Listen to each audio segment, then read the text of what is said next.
이에 백성이 양식과 나팔을 손에 든지라. 기드온이 이스라엘 모든 백성을 각각 그의 장막으로 돌려보내고 그 300명은 머물게 하니라.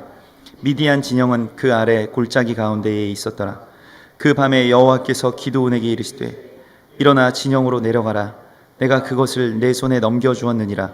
만일 내가 내려가기를 두려워하거든 내 부하 부라와 함께 그 진영으로 내려가서 그들이 하는 말을 들으라. 그 후에 내 손이 강하여져서 그 진영으로 내려가리라 하시니 기드온이 이에 그의 부하르라와 함께 군대가 있는 진영 근처로 내려간즉 미디안과 아말렉과 동방의 모든 사람들이 골짜기에 누웠는데 메뚜기의 많은 수와 같고 그들의 낙타의 수가 많아 해변의 모래가 많음 같은지라. 기드온이 그곳에 이른즉 어떤 사람이 그의 친구에게 꿈을 말하여 이르기를 보라, 내가 한 꿈을 꾸었는데 꿈에 보리떡 한 덩어리가 미디안 진영으로 굴러들어와 한 장막에 이르러 그것을 쳐서 무너뜨려 위쪽으로 엎으니 그 장막이 쓰러지더라. 그의 친구가 대답하여 이르되 이는 다른 것이 아니라 이스라엘 사람 요아스의 아들 기드온의 칼이라. 하나님이 미디안과 그 모든 진영을 그의 손에 넘겨주셨느니라 하더라. 아멘. 기드온은 3만 명이 다 되는 이스라엘 군대의 병력을 다 돌려보내고 300명을 남겨놓고 다 돌려보냅니다. 이건 100분의 1의 숫자이고요. 이러한 사람들만 남겨놓고 돌려보내게 되는데 첫 번째로는 두려워하는 자들을 돌려보내고요. 그래서 두려움이라고 하는 것에 대해서 우리가 어제 그것은 전염성을 가지고 그것이 두려움이 전염될 때 그것은 분노로 바뀐다라고 하는 것을 우리가 함께 나누었습니다. 실제로 이스라엘 백성들이 6만 명 중에서 10명이 그 가나안 땅을 정탐하고 돌아와서 그 땅에 대한 두려움을 토로했을 때 6만 명이 되는 이스라엘 전체의 숫자를 보면 그 당시에 60만 명이 넘는 숫자였는데요. 그러한 이스라엘 백성들이 다 분노로 들끓게 되죠. 그리고 그 땅에 들어가자라고 주장하는 그 갈렙과 여호수아를 돌 들어서 쳐서 죽이려고 합니다. 우리가 분노하게 되는 이유, 또 비난하게 되는 이유는 우리가 그것을 가질 수 없다라고 하는 상실감 때문입니다. 그렇기 때문에 두려움이라고 하는 것이 우리 가운데 들어오게 된다라고 하는 것은 하나님이 없는 상태가 되면 우리 곧바로 두려워집니다. 그 하나님께 불순종하는 상태가 되면 곧바로 두려움 가운데 들어가게 돼요. 그래서 하나님과 거리가 멀어지게 되면 두려움이 우리 속에 엄습하게 되는 것이죠.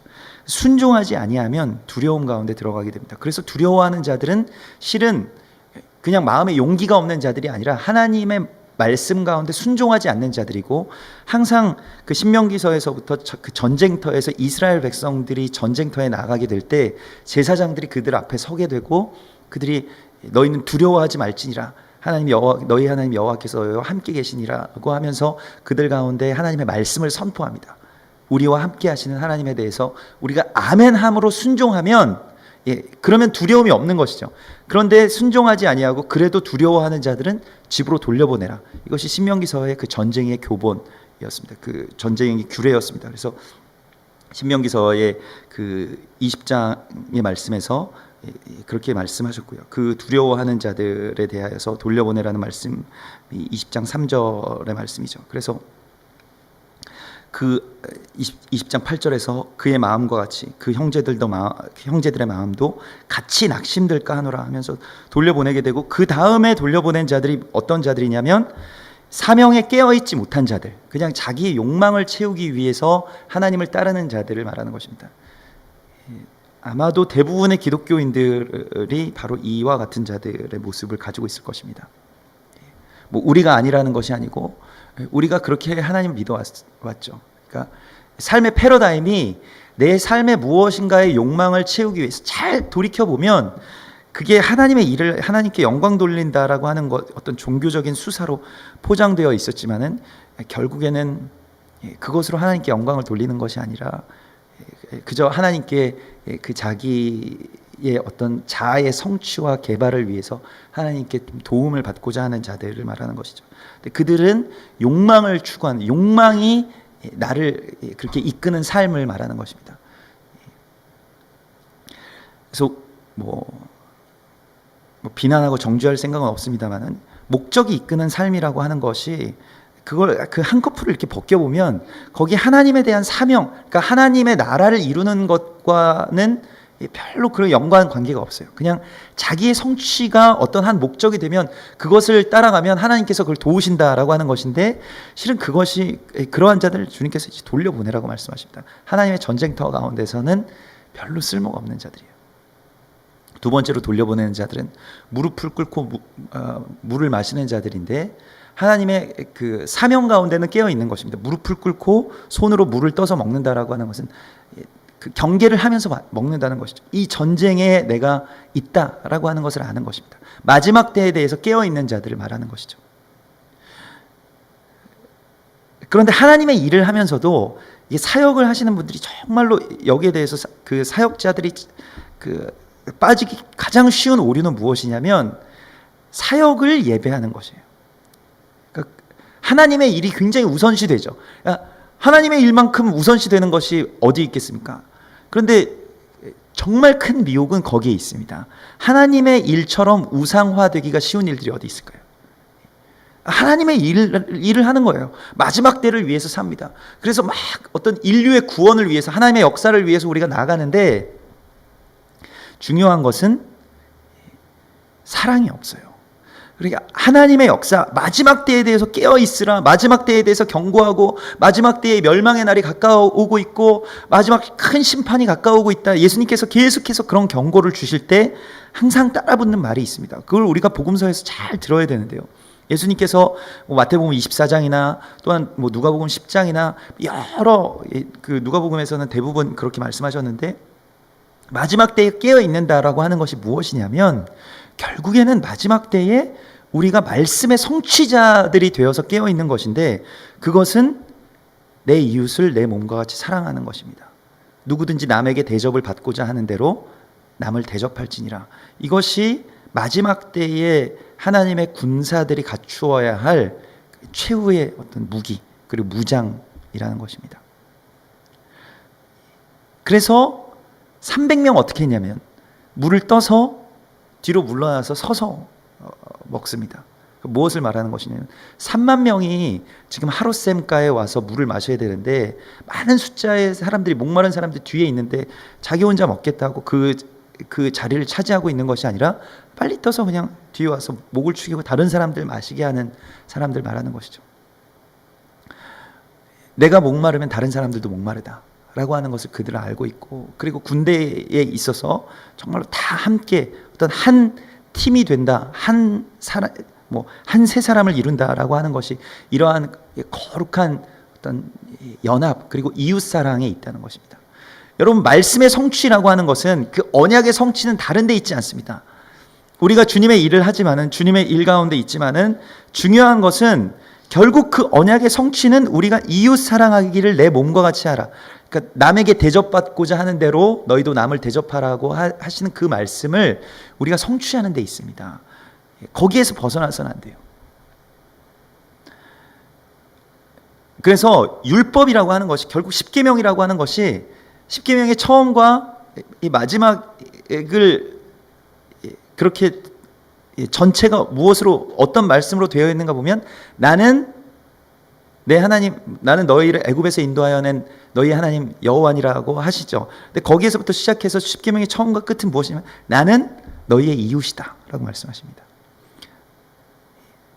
지극히 작은 너희의 이웃 한 사람에게 한 것이 결국 나에게 한 것이다. 그러니까 마지막 때에 하나님의 모습이 어디에 있는가? 우리의 이웃에게 있다는 것입니다. 그래서 그 이웃 사랑하기를 내 몸과 같이 하라고 하시는 그 한 말씀은 마지막 때에 주님의 군대에게 있어서 가장 중요한 말씀인 것이죠. 그러한 사람들만 데리고 이제 남았는데, 300명이 남았는데, 그 남은 백성들이 무엇을 하냐면 8절에 보면, 이에 백성이, 이것은 남은 백성들을 말하는 것입니다. 양식과 나팔을 손에 든지라. 그러니까 돌아갈 백성들은 양식이 필요 없어요. 가서 먹으면 되기 때문에. 나팔도 군대에서 필요한 것입니다. 그래서 이에 백성이 양식과 나팔을 손에 든지라. 양식은 무엇을 말하는 거냐면 말씀을 붙드는 것을 말하는 것입니다. 양식은 말씀을 말하는 것이죠. 말씀이 검이고 그것이 이기는 어떠한 무기가 되기 때문에, 유일한 무기, 그것은 하나님의 말씀입니다. 말씀을 우리가 손에 붙들어야 됩니다. 손에 어떻게 붙들어야 되냐면 그 다윗의 군대의 그 다윗의 장군들은 하나님의 나라의 그 군대의 장군들에 대해서 사무엘하 23장 10절에서 그들이 손이 칼에 붙기까지 블레셋 사람들을 쳤다. 그래서 그 손이 칼과 손이 완전히 연결된 거예요. 몸이랑 손이 연결이 되는데 말씀이 육신이 된 삶을 그렇게 살았다는 것입니다. 우리가 양식을 드는데 그냥 말씀을 항상 주야로 묵상하고 또 특별히 마지막 때에 있어서 정말 중요한 것은 말씀에 온전하게 헌신할 수 있어야 됩니다. 그래서 말씀 암송해야 돼요. 말씀의 암송이라고 하는 것이 정말 가장 중요한 마지막 때에 여러분 무기가 될 것입니다. 이거는 기억력이랑 상관없어요. 아무리 머리가 안 좋은 사람들도 말씀 다 암송할 수 있습니다. 기도하면서 말씀을 암송하는데요. 성도들의 가장 거룩한 실천은 말씀 암송이다. 이게 찰스 스윈돌이라고 하는 미국의 목사님이 말씀하신 것인데, 오늘날에는 사람들이 말씀 잘 암송하지 않죠. 말씀을 암송할 만큼의 어떠한 그 틈이 잘 나지 않았습니다. 너무 할 일이 많은데, 특별히 뭐 스마트폰, 인터넷 이런 것들 때문에 많은 시간들을 빼앗기고 있고, 말씀을 읽기도 어려운데 뭐 암송까지 하기는 더 어려운 것이죠. 그런데 정말로 말씀이 나에게 무기가 되려면 말씀 언제 이거 찾아서 그거 어디 있었더라, 어디에 뭐 기억은 나는데 뭐 잘 생각되지 않고, 이 영적 전쟁을 할 수가 없어요. 말씀을 우리가 암송하면 바로바로 그것이 적용됩니다. 그리고 실제로 선포되고 그것이 뭐 대화 가운데서나 우리의 생각 가운데서 그 암송한 말씀이 우리가 그 언어만큼 생각할 수 있는 것이거든요. 내 생각을 지배하는 그 지배 체제가 내가 제일 많이 보고 내가 제일 많이 들었던 것을 선포하고 생각하게 되는데, 그 말씀을 그렇게 우리의 몸에 붙이는 데까지 우리가 이르러야 할 것입니다. 그 말씀에 대해서 아는 것은 별로 큰 도움이 안 돼요. 말씀이 공격 무기가 될 때까지, 그 손이 칼에 붙기까지 우리가 싸워야 됩니다. 그래서 그것을 주야로 묵상하고 또한 그것을 암송해야 됩니다. 실제로 이스라엘의 남자들의 의무는 무엇이냐면 모세 오경을 다 암송하는 것이에요. 성년식이 될 때까지 모세 오경을 다 암송하는데 웬만하면 다 암송합니다. 그러나 뭐 현대에 와서는 조금 그것이 퇴색되어서 모세 오경 중에서 한 권을 택해서 암송하게 되어 있고, 그 암송한 것을 그 가족들이 보는 앞에서 이렇게 낭독하면 가족들이 다 축하해주고, 그리고 그에게 뭐 아주 대단한 선물들을 주죠. 현찰을 줍니다. 그냥 선물이 아니라 현찰을 주는데 굉장히 많이 줘요. 12살이 되는 아이에게 거의 뭐 수천만 원 정도가 되는 현찰을 줍니다. 그 아이가 그거를 굴려요. 그래서 나중에 성년이 되었을 때 그것을 가지고 뭐 사업을 할 수도 있고. 이스라엘 창업이 많은 이유가 그겁니다. 창업 자금이 있어요. 우리는 대학 졸업할 때 다 빚더미에서 졸업하게 되잖아요. 학자금 뭐 융자 받고.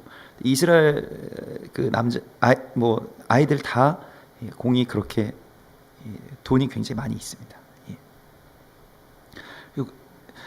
중요한 것은 무엇이냐면, 그렇게 12살 될 때 그 아이가, 그 어린 아이들이 다른데 막 뭐 게임하고 뭐 이런 거 하지 않고 성경을 한 권을 통째로 외웠다라고 생각해 보십시다. 다른 거 공부하는 거는 얼마나 쉽겠습니까? 뭐 다른 거 암송하는 거 얼마나 쉽겠어요? 공부하는 법을 아는 것이죠. 암송하는 법을 아는 것이죠. 어떻게 하면 외워진다, 이런 걸 다 알게 되는 것이죠. 그리고 성경에 그 언어들과 그 진리들이 그 안에 들어와 있기 때문에 생각하는 그 폭이 12살 때 이미 성경을 암송하고 들어간 아이하고 매일 뭐 게임이나 하고 이런 아이들하고 이게 싸움이 안 되는 것이죠. 그래서 뭐 유대인의 뭐 자녀 교육 이거 계속 연구하는데 다른 거 없습니다. 성경 그냥 통째로 외우게 하는 거예요. 실제로 그래서 우리나라에서도 어떤 한 선교사님이 자기 가정 가운데서 아이들을 학교 안 보내고 그냥 집에서 아이들 키우면서 성경 암송을, 그것도 영어로 성경 암송을 시켰는데 놀라운 일이 일어났대잖아요. 그래서 책으로도 그것이 나오고 그러하였는데, 아무튼 양식을 우리의 손에 드는 것, 그것이 무장에 있어서 중요한 것이고, 두 번째로는 나팔을 손에 들었다라고 이야기하고 있습니다. 이 기드온의 전쟁 가운데 있어서 정말 중요한 것, 하나님의 백성들, 이스라엘 백성들, 하나님의 군대의 전쟁에서 중요한 그 두 가지의 무기는 말씀과 또한 나팔입니다. 이 나팔은 무엇이냐면 희년의 나팔을, 희년을 선포하는 나팔을 말씀하고 있는 것인데, 이게 어디에서부터 비롯되었습니까? 아브라함이 자기 아들 이삭을 하나님께 바쳤을 때, 완전히 순종했을 때, 자기 뜻 완전히 다 소멸시키고 완전히 순종했을 때 숯불 사이에 걸린 순양의 뿔이 바로 나팔인 것입니다. 이 나팔은 아무에게나 주어지는 무기가 아니에요.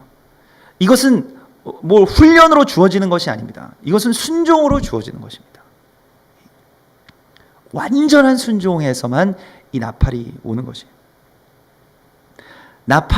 나팔을 얻기 위해서, 이 순양의 뿔나팔을 얻기 위해서 양이 피를 흘리잖아요. 이 희년을 선포하는 무기는 다른 것이 아닌 칼이 아닙니다. 나팔입니다. 그래서 성경에서 이 나팔을, 이 뿔나팔을 쇼파르라고도 하기도 하고, 그리고 특별한 경우에서는 요벨이라고 부릅니다. 그 요벨이라고 부를 때에 이 요벨이라고 하는 그 단어는 뿔나팔, 첫 번째의 뜻이, 두 번째가 희년, 안식년, 이러한 뜻을 가지고 있습니다. 그래서 그 여호수아 6장에서 여호수아의 군대들이 가나안 땅에 처음 들어가서 여리고성을 향해서 막 소리를 지르고 제사장과 레위인들이 뿔나팔을 불 때에 그 뿔나팔은 쇼파르가 아니라 요벨을 불었다라고 나오고 있습니다. 왜냐하면 희년이기 때문에 그렇습니다. 희년의 원년을 선포하는 것이죠. 땅이 풀려나는 것이고요. 그래서 우리가 이 뿔나팔을 받기 위해서 어떻게 해야 되느냐? 아브라함의 순종, 아브라함의 믿음의 순종이 우리 가운데 있어야 됩니다. 우리가 다 이해되지 않지만은 그냥 전체를 하나님께 온전하게 맡겨드리고 먼저 순종하는 것이에요. 예수 그리스도의 믿음으로만 순종할 수 있는 것입니다. 아브라함이 그 믿음이 자기 안에 있었던 어떤 의지에서 나온 믿음이 아니에요. 상식적으로, 도덕적으로 생각했을 때 하나님의 뜻에 어떻게 순종할 수 있습니까? 십자가라는 것도 마찬가지죠. 상식적으로, 도덕적으로 생각했을 때 하나님이 꼭 그 아들을 죽이셔야만, 그것도 십자가에서 죽어야만 세상이 구원을 받을 수 있다? 이게 어떻게 연관 지어질 수가 있겠어요? 누가 그것을 알겠습니까? 예수님도 모르셨어요. 그렇기 때문에 순종하신 것입니다. 기도함으로. 그래서 우리가 이번에 이스라엘에 갔을 때 그 나팔을 하나, 그 다말이라고 하는 그 유대인 공동체에, 영화 회복에도 마지막 장면에 그 다말이라고 하는 그 자매님 나오셨었는데, 그 유대인 공동체에 이끌고 있는 그 부부에게서 우리가 받게 되었어요. 그래서 그분들이 마음에 큰 감동이 있어서 우리에게 이 나팔을 주겠다고. 근데 굉장히 아마 오래된 나팔인 것 같습니다. 그래서 저 나팔을 받는 것이 어떤 그냥 우리가 그냥 선물을 받는 의미가 아니고 하나님께서 우리에게 주신 어떤 영적인 또 다른 키라는 것을 그렇게 느끼게 되었습니다. 이것은 아주 전적인 순종에서만 얻어질 수 있는 것입니다. 우리에게 나팔. 그래서 그 희년의 나팔이 우리 가운데 들려지는 것, 그것을 붙들 수 있는 그 양쪽에 그 무기가 있어요. 칼과 나팔. 그것이 하나님의 군사의 어떤 무장입니다. 무기이고요. 그런데 사실 기드온이 이제 백성을 장막으로 돌려보내고 300명 같이 머무는데요. 미디안 진영 아래 골짜기 가운데 쫙 펼쳐져 있는데, 그 메뚜기 떼와 같이 수많은 그 미디안과 그 동방 아말렉과 동방 사람들의 그 연합군들을 보는데 마음이 오그라들죠. 이거 뭐 어떻게 할 수 있는 거? 이 300명으로 뭘 하나? 그냥 가면 죽는 거예요. 300명 데리고 가면. 그걸 쭉 보는데 미디안 사람들은 경계도 안 합니다. 그냥 다 자고 있어요.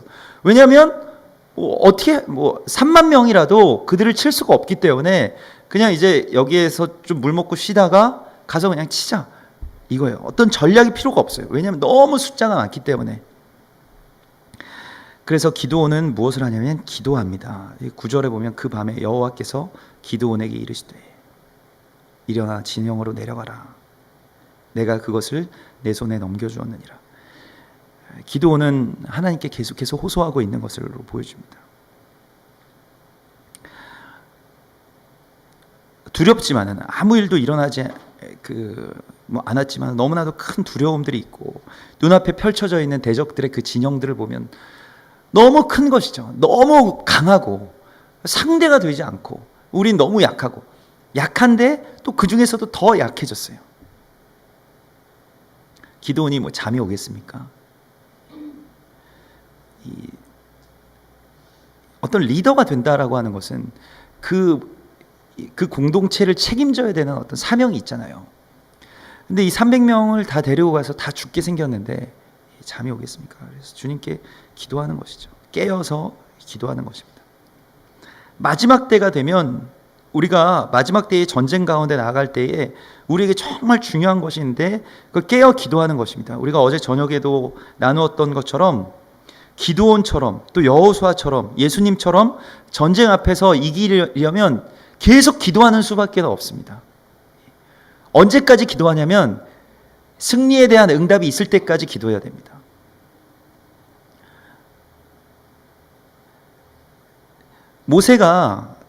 모세도 기도의 사람이었는데 모세 하나님과 연결된 사람이었는데 출애굽기 33장에서 33장 11절에 사람이 자기의 친구와 이야기함 같이 여호와께서는 모세와 대면하여 말씀하시며 모세는 진으로 돌아오나 눈의 아들 젊은 수종자 여호수아는 회막을 떠나지 아니하니라. 하나님과 계속 대화할 때 여호수아도 함께 같이 기도하고 하나님과 계속해서 기도하는데 모세가 진으로 돌아오는데 그 말하자면 그 자기의 어떤 주인 그러니까 그 모세를 그렇게 따르는 어떤 수종자 그 모세의 옷을 받아주는 사람이 여호수아인데 돌아오지도 않고 그 기도 가운데 푹 젖어 있는 이 여호수아의 모습. 여호수아는 정말로 기도의 사람이었죠. 예수님도 마찬가지고. 예수님 하나님의 아들이신데 얼마나 많은 기도를 하십니까? 너무 많은 기도를 하시죠. 철야 기도, 새벽 기도, 금식 기도, 모든 기도들을 다 하시고 그리고 기도를 하시기 위해서 필사적으로 도망 다니시면서까지 기도하셨습니다. 너무 바쁘면 그 방해받지 않는 그 기도의 시간들을 확보하시기 위해서 배를 타고 밤에 그 풍랑이 막 일고 뭐 이렇게 배를 띄워서는 안 되는 그러한 시각과 또 그러한 일기 가운데서도 배를 띄워서 사람들에게서 떨어져서 기도하시고자 하는 그 예수님의 모습을 우리가 기억해야 됩니다. 그리고 너희가 시험에 들지 않게 깨어서 기도하라. 계속해서 말씀하시죠. 골로새서 2장 2절에서도 기도를 계속하고 기도에 감사함으로 깨어 있으라고 말씀하십니다. 우리가 하나님의 일을 열심히 할 수 있고 또 그러한 가운데서 기도 시간이 부족할 때가 있습니다. 그래서 기도에 대해서 우리가 잘못 오해하고 있는 여러 가지 것들이 있는데 하나님의 일을 할 때 좀 다급하면 하나님께서도 봐주시니까 기도를 좀 줄여도 된다라고 하는 그런 생각들이에요. 제가 여기에 대해서 한번 실험을 해봤습니다. 예전에 신대원 입시를 할 때 처음에 같이 이제 기도하는 분들이 기도를 굉장히 열심히 해요. 입시가 다가오기 때문에 기도를 열심히 하는데 그 입시 카운트다운이 들어가서 한 석 달 남고 2달 남고 1달 남은 그런 시간이 되면 점점 이제 그 기도실에 가시는 분들이 기도를 안 하고 그냥 도서관에 머물러 있습니다. 왜냐하면 기도하는 시간보다는 또 이게 우리가 공부를 더 해야 되지 않겠냐, 하나라도 더 외워야 되지 않겠느냐. 그래서 제가 그 말씀대로 이 때가 더 가까워오면 올수록 기도 시간을 좀 더 늘려보자. 그래서 그런 실험을 해봤어요, 정말로.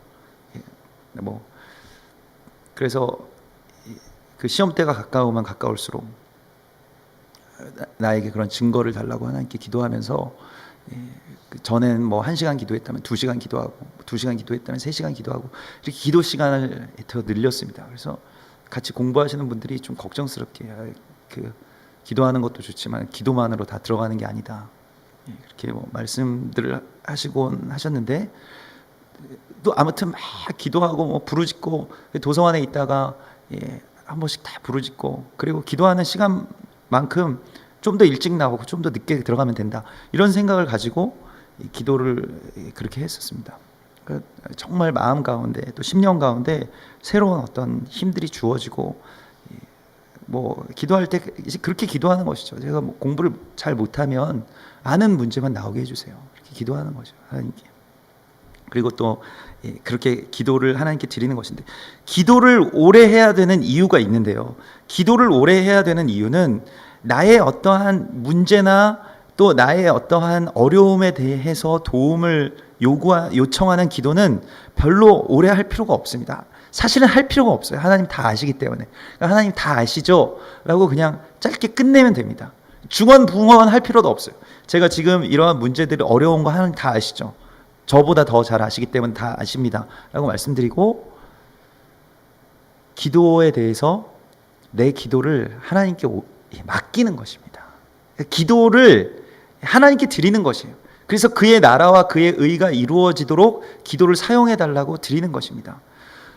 성도들의 기도는 천사들의 어떤 이 마지막 때의 어떤 한 문을 여는 그 대접에 꽉 차 있는 어떠한 향기와 같은 것인데, 그게 계속 채워져야 되는데, 그것을 위해서 우리가 이 기도를 올려드리는 것이에요. 그래서 기도가 다른 중언부언할 필요가 없습니다. 정말로 우리가 간구하는 기도를 할 필요가 없고, 그러나 내 기도를 하나님께 맡겨드립니다. 내 기도를 하나님께 내어드립니다. 내가 여러 가지 기도할 것들이 있지만 그건 하나님 다 아십니다. 그리고 우리가 합심해서 하나님의 나라와 의가 이루어지도록 계속해서 기도하는 것입니다. 기도원이 지금 자기 잘 살게 해달라고, 자기가 밀 추수를 더 많이 하게 해달라고 이런 기도를 하는 게 아니잖아요. 하나님께 이 나라와 그 민족이 정말로 하나님의 뜻에 따라서 이 마지막 때에 구원을 받을 수 있게 해달라고 기도하는 것이죠. 그래서 다시 우리 교회도 다시 시작해야 된다라는 생각을 굉장히 많이 했는데, 무엇이냐면 기도하기를 다시 시작해야 된다는 것입니다. 하나님의 일을 많이 하는 것도 물론 중요하지만은 기도 가운데 우리가 성도들이 이렇게 모여서 기도를 굉장히 아주 집중적으로, 그리고 다른 것들에 방해받지 않고 또 어떤 돌파가 일어날 때까지 기도하다가 응답이 있다, 돌파가 있다, 하나님이 이 기도를 멈추고 어떤 단계로 가라고 할 때까지 기도하는 것이 필요하다는 생각, 그러한 사인을 굉장히 많이 받고 있습니다. 기도하는 것이 실제로 굉장히 어렵고, 실제로 몸도 힘들고요. 그리고 실제로 사람들이 다 모여서 그렇게 한 마음으로 기도하기 시작하면 이 공중 권세 잡은 자들의 이 1층 천에 균열이 일어나기 시작하기 때문에 대적들이 굉장히 싫어합니다. 그 기도를 방해하죠. 성도들의 기도를 방해하죠. 왜냐하면 자신들의 어떤 기도가 올라가고 하늘의 문이 열리게 되고 천사들이 오르락내리락 하는 그 사다리가 확보되기 때문에 기도라고 하는 것이 그냥 우리가 단순히 기도하면 하나님 다 들으시고 한마디만 해도 다 들으시고 이러한 것이 아니고요. 정말로 어떠한 하늘의 그 문이 열리는 것을 위해서 기도해야 됩니다. 다니엘이 계속 기도한 것이고요. 예전에 조용기 목사님이 그 목회자가 되려면 목회자든 무슨 사역자든 어떤 사역을 하기 위해서 우리가 하겠습니다라고 그렇게 찾아가면 항상 하시는 말씀이 있으셨대요. 그 사역하시려면 하루에 3시간씩은 기도하셔야 됩니다. 최소한 3시간씩은 기도하셔야 됩니다. 그래서 정말로 맞습니다. 하루에 3시간씩은 기도해야 어떻게 하늘의 작은 틈이라도 나지 않겠어요. 실제로 기도를 해보면 기도를 하시는 분들은 그걸 알죠. 뭔가 기도가 처음에 계속 뭔가 힘겹다가도 어떤 지점에서 무엇인가 그게 뚫리는 어떤 다음 단계로 기도가 올라갔구나 하는 그런 영적인 감각들을 우리가 알게 됩니다. 그런 기도를 해보지 않으면, 그 다니엘의 그런 돌파의 기도를 해보지 않으면, 정말로 응답을 받기까지 기도하는 그 기도들을 해보지 않으면 이 기도의 어떤 필요성을 잘 느끼지 못해요. 기도 안 해도 하나님이 하나님의 뜻을 다 이루실 것 아닌가, 뭐 이런 생각 안에 그냥 젖어 있는 것입니다. 예수님이 그 마지막 밤에 정말 많은 일들이 있었잖아요. 뭐 가룟 유다 배반하고, 뭐 유월절에 떡을 나누고, 또 발을 씻기고, 군대들이 막 오고, 제자들이 막 흩어지고, 이때에 끝까지 주님께서 붙드신 것은 기도하는 것이었다는 것을 우리가 알아야 됩니다. 급박할수록 마지막 때에 기도를 계속하고 기도의 감사함으로 깨어 있어야 되는데요. 기도를 계속 하다 보면 처음에 막 답답한 마음 가운데 이제 기도하다가 기도를 계속 하다 보면 나중에 감사함이 그냥 올 때가, 주어질 때가 있습니다. 그게 응답입니다. 승리 이전의 승리. 승리가 아직 온 것은 아닌데요. 이미 승리했다는 것을 압니다. 그때에 정말로 내 뜻과는 다른 하나님의 승리가 우리 가운데 임했다는 것을 알게 됩니다. 그때까지 기도하는 것입니다. 이 기도의 돌파를 여러분들 이루시기를 바랍니다. 그렇게 소망하면서 정말로 한 번은 그 우리의 삶 가운데서 하나님께서 그 이 마지막 전쟁을 우리 가운데 맡겨주셨는데, 우리가 기도를 정말로 그와 같은 기도를 붙을 필요가 있어요. 정말 뭐 이건 어떤 승부인데, 하나님과 승부를 내는 것이 아니라, 이게 뭐 야곱도 밤이 계속 새도록 씨름했던 것처럼 하나님 붙들면서 이걸 떼어내려고 하는 사단과 싸우는 것입니다. 기도를 멈추려고 하는 사단과.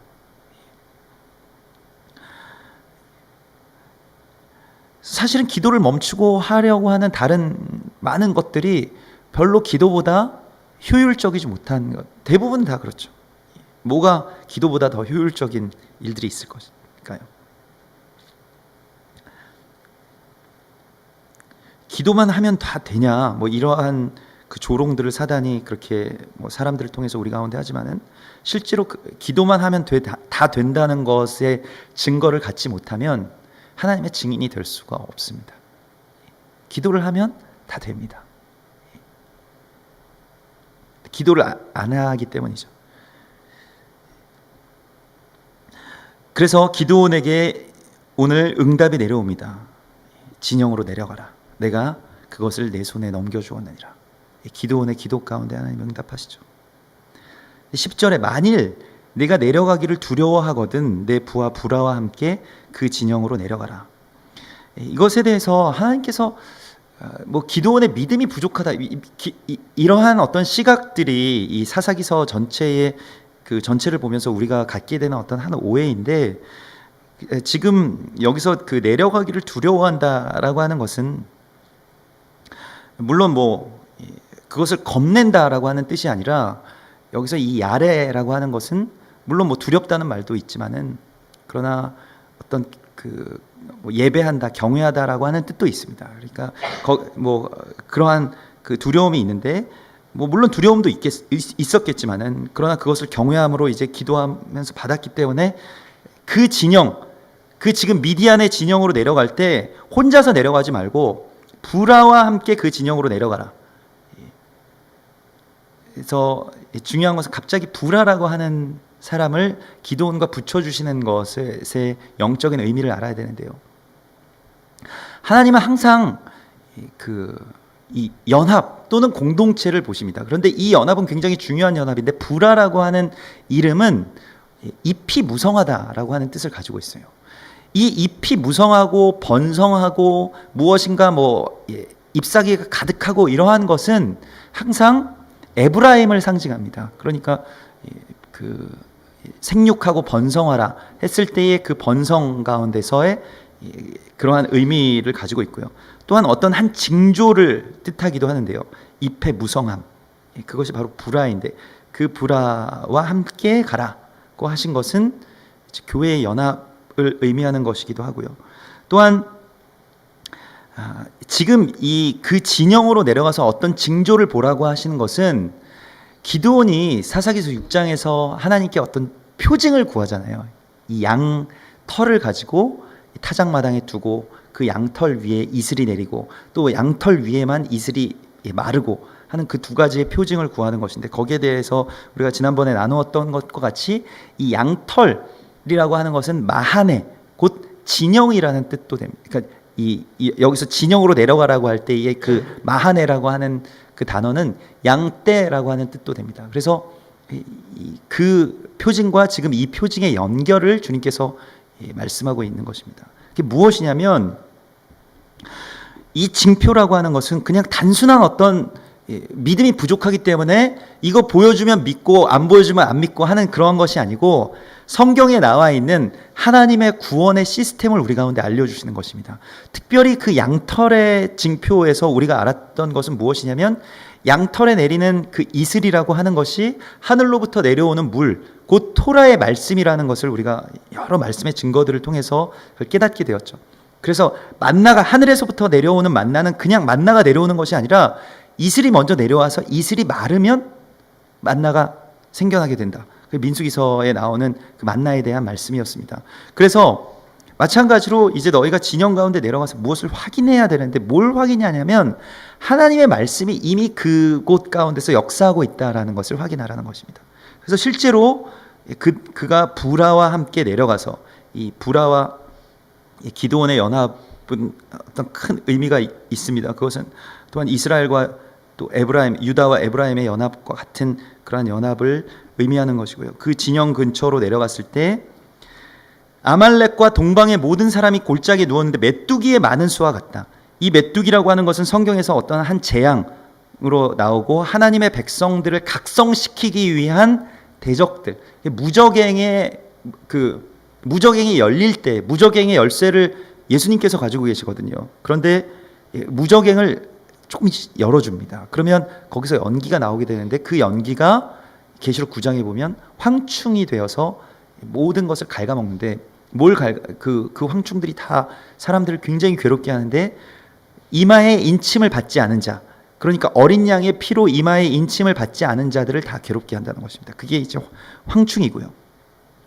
이마에 하나님의 인침을 받지 않은 사람들만 해야라고 했을 때 그 황충이 일어나서 사람들을 다 갉아먹고, 요엘서 2장 25절에서도 너희에게 보낸 큰 군대, 그것이 바로 곧 메뚜기와 느치와 황충, 그 황충들이 너희를 먹고 너희를 공격하고 너희의 모든 것을 남김없이 다 수탈한다 라고 하시는 것이죠. 그 황충들의 그 대장, 황충들을 인도하는 지휘관은 아볼로온이고 사단이 직접 지휘합니다. 그래서 마지막 때에 교회에게 닥치는 그 재앙 또는 교회에게 닥치는 미혹 또 교회에게 닥치는 공격들이 바로 이 황충과 같은 것이고, 아말렉과 동방의 모든 사람들이 바로 그러한 실제의 군인의 모습으로 그들 가운데 그렇게 들어오게 되는 것이죠. 그리고 그들의 낙타의 수가 많아 해변의 모래가 많음 같은지라. 이 낙타는 그 영어로는 이제 카멜이고 히브리어로는 가말입니다. 실제로 그 가말, 이 중동 지역의 그 아람어 가운데서 나온 것이죠. 가말. 그런데 이 가말은 무엇을 말하느냐? 이 어원을 보면 선악간에 판단한다라는 뜻을 가지고 있어요. 그래서 이게 어떤 의미를 가질까요? 낙타가 뭘 선악간에 판단을 한다라고 하는 의미를 가질까요? 또 백성을 다루다 또는 백성을 통제하다라는 뜻을 가지고 있습니다. 왜냐하면 이 가말 위에 타는 자들은 다 무엇인가 백성을 다스리는 어떤 고관들이고, 이 낙타라고 하는 것은 뭘 말하는 것이냐면 그 당시에 그 지역에서 부와 권력의 상징입니다. 낙타 위에 올라탄다라고 하는 것은. 그래서 사실은 이스라엘 백성들은 낙타를 잘 타지 않아요. 이스라엘의 왕들은 낙타는 이제 그런 아랍 사람들이 타는 것이고요. 이스라엘 사람들은 낙타를 잘 타지 않고 나귀를 탑니다. 겸손한 순종의 의미. 근데 낙타는 그러한 것이 아닌데, 실제로 낙타를 한번 타보면 낙타는 굉장히 키가 크거든요. 굉장히 높이 올라가고 사람들을 정말로 사람들 다 내려다볼 수 있을 정도.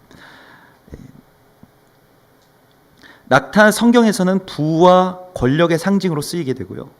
예수님께서 마태복음 19장 24절에서 낙타가 바늘귀로 들어가는 것이 부자가 하나님 나라의 문으로 들어가는 보다 훨씬 더 쉽다라고 말씀하셨죠. 낙타는 불을 말하는 것이고요. 그래서 세례 요한은 낙타를 잡아서 만든 약대 털옷을 입고 있습니다. 약대 털옷을 입고 광야로 들어간 자가 바로 세례 요한이죠. 자기의 부귀, 영화와 권세, 명성, 돈 이러한 것들을 다 버리고 하나님의 나라로 들어가는 것을 말하는 것입니다. 그런데 대적들은 지금 낙타가 굉장히 많고, 그러니까 이미 부와 권력 그리고 힘 모든 걸 다 가지고 있어요. 해변에 모래와 같이 낙타들이 많다. 엄청난 것이죠. 그 낙타 부대들이 오게 되면 뭐 어떻게 할 수가 없는 것이죠. 그런데 기드온이 그곳에 이른즉 어떤 사람이 그의 친구에게 꿈을 말하여 이르기를, 내가 한 꿈을 꾸었는데 꿈에 보리떡 한 덩이가 미디안 진영으로 들어와서 한 장막에 이르러 그것을 쳐서 무너뜨려서 위쪽으로 엎으니 그 장막이 다 쓰러지더라. 이상한 꿈이죠. 보리떡이 미디안 장막을 쳐서 엎어서 미디안 장막이 뒤집어지는 그런 꿈을 꾼다는 것입니다. 그래서 그 꿈의 해몽을 또한 그 옆에 있던 사람이 하게 되죠. 그것은 바로 기드온을 말하는 것이다. 보리떡은 무엇일까요? 보리떡은 일단 보리라고 하는 것이 히브리어로 세오라라고 하는데 거칠다, 비천하다라는 뜻을 가지고 있습니다. 거칠고 비천한, 그게 보리떡입니다. 그리고 보리떡은 곧 예수 그리스도를 상징합니다. 예수 그리스도께서 보리떡 5개와 물고기 2마리로 오병이어의 기적을 만드셨죠. 그때 그 떡도 보리떡입니다. 이것은 6월절의 떡입니다. 보리 추수할 때의 그 절기는 바로 6월절이고요. 보리떡은 정말 약하고 보잘것없는 자들을 상징하고 또한 그러한 자들이 먹는 떡입니다. 정말 가난한 사람들이 밀이 비싸서 살 수 없는, 그러니까 우리가 뭐 보릿고개라고 하는 말도 예전에 있었던 것처럼 정말로 그냥 보리 먹으면서 살아가는 사람들을 말하는 보리떡 한 덩어리, 그 한 덩어리가 굴러와서 이제 미디안의 모든 영을 파괴합니다. 거칠고 보잘것없는 보리떡 한 덩어리, 이 교회의 모습, 이 마지막 때에 대적을 파괴하는, 대적의 모든 시스템을 파괴하는 교회의 모습은 당당한 어떤 모습이 아니고 정말 거칠고 연약한 보리떡 한 덩어리. 그렇지만 그 안에서 또 어떤 한 마음으로 성령 안에서 연합이 일어난 한 덩어리. 보리떡, 수많은 보리떡이 아니에요. 하나님께서 많은 교회를 필요로 하시지 않고 많은 사람을 필요로 하시지 않습니다. 정말 연약하고 또 정말 거칠고, 그러나 하나님의 그 나라를 위해서 광야로 가기로 선택한, 스스로 그렇게 광야로 나아간 그들이 바로 보리떡. 이 보리떡이 미디안을 치는 것입니다. 이것이 우리의 무기입니다. 약하고 거칠지만 마지막 때에 하나님의 말씀과 또한 순종함으로써 얻어진 그 순양의 뿔을 들고 그것으로 주님을 찬양하는 자들, 그들이 대적들의 모든 것들을 파괴할 것입니다. 여러분, 이것을 위해서 하나님께서 우리를 이때까지 인도해 주신 것입니다. 우리가 정말 그 보리떡 한 덩어리를 기억하십시오. 그것이 우리의 교회의 모습이어야 하고 그것이 우리의 공동체의 모습이어야 합니다. 보리떡 한 덩어리의 영성으로 우리가 돌아가야 됩니다. 거칠고 연약한, 그리고 그러한 자들이 연합된, 아무것도 할 수 없는 것 같지만 이 보리떡 한 덩어리로 하나님의 나라를 이룰 수 있다는 것입니다. 말도 안 되는 이야기 같지만 이 보리떡이 어떻게 무기가 되겠어요? 보리떡이 어떻게 전쟁터에 나갈 수 있겠습니까? 보리떡과 같은 자들이 어떻게 하나님의 나라의 이 일들을, 마지막 때에 뭐 적그리스도와 그러한 어떤 대적들의 이 연합을 파괴하는 그러한 일들을 할 수 있겠어요? 그러나 주님께서는 이 일들을 이 보리떡과 같은 한 덩어리의 교회를 통해서, 그러한 연합한 주님의 사람들을 통해서 이루시겠다고 약속하십니다. 우리 함께 기도하겠습니다.